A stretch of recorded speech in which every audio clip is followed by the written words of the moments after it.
What is going on, all of you Sonic Racing CrossWorld and SEGA fans out there in the world? I am Mega so thank you for watching this reaction video, whether you are a new or returning viewer. Appreciate you stopping by. Literally just got back from a long weekend getaway with my partner a few minutes ago as of this recording. But I did notice, I haven't watched it yet, but a couple hours ago as of this recording, SEGA uploaded a trailer titled Sonic Racing CrossWorlds New Free Characters Update. Now, so far, we've had 3 new free characters being added to the game. Hatsune Miku, who was pretty much there at launch, Joker from Persona 5, and then Ichiban from Like a Dragon, who was literally just added not even a week ago as of this upload.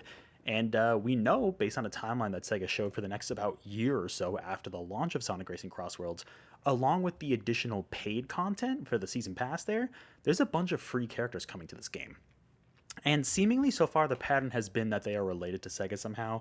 I don't expect that's always, or I mean, we don't have a reason to fully suspect that will always continue, but I feel like it's pretty likely. I think this is their way to introduce other SEGA IP characters into the game. Now, one of those characters we already know about, not officially announced, but if you saw the box art, you might know who that is. We'll find that out in a second. The thumbnail for this trailer showed 3 unmarked question mark slots. So I think we're going to get 3 reveals here. And I think one of them, 99%, is that character that has not been officially revealed but is on the box art.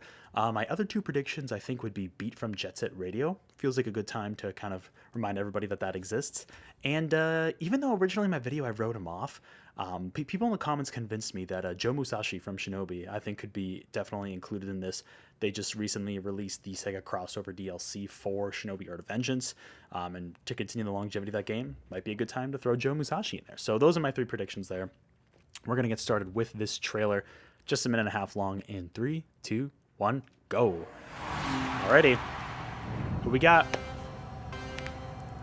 Give us the deets. Yep, there we go.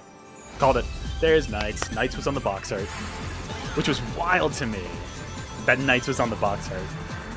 But there we go. There is Knights officially in the game. Hell yeah, glad to see Knights here. Alright, beat December. Oh, great. Beat from Jet Set Radio. Oh, no, I should have predicted I would be sooner. But yeah, of course I was going to be in this game, no doubt. That was an easy prediction from my video a couple months ago. But hey, great to see him in the game.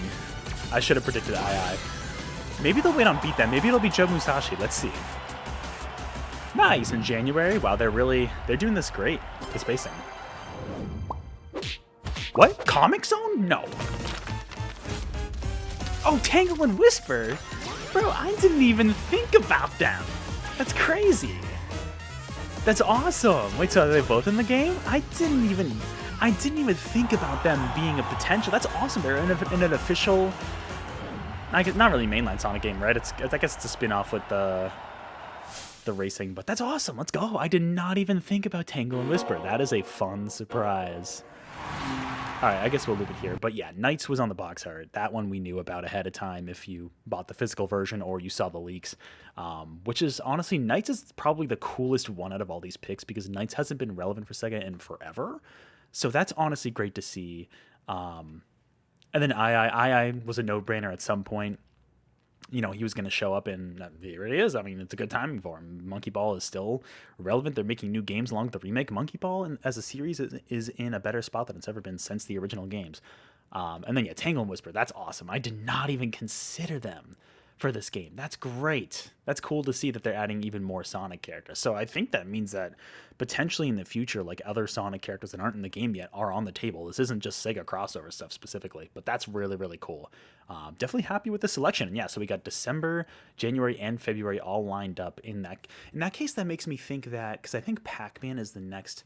Okay, we got SpongeBob and Patrick coming November at some point for paid DLC, but then Pac-Man is coming at some point. Maybe Pac-Man's March? I don't really know. But then there's still plenty. I think there's like maybe 5 still free characters to be added after the fact. But really good selection here of SEGA characters and Sonic characters here too. So let me know your thoughts on all of these characters here in the comments below. Do you like all these choices? What do you predict for the rest of the free characters we're going to get later on throughout 2026 in this game? Yeah, definitely let me know your thoughts in the comments below. Otherwise, I will catch you all on the next video or live stream. And until then, keep on racing fast.